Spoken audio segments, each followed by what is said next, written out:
na injection, magkukumpara tayo doon sa ordinary metal at doon sa automatic na slow depositing. Dito sa automatic, makikita natin na talaga pong dahan-dahang lalabas ang ating anesthesia. May monitor din ito na nagsasabi kung gusto mo na mabagal, mabilis, at kung hanggang saan na lang ang natitira sa anesthesia. Mas mabagal, mas walang sakit. Pag mabilis at hindi na kontrol, mas masakit po iyon. Nakakatuwa dahil automatic nang umaatras ang piston pagkatapos mo maubos ang anesthesia.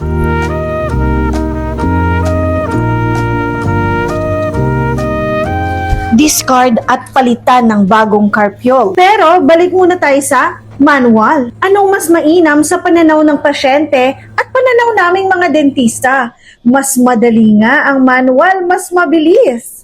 May vibration pa tayo.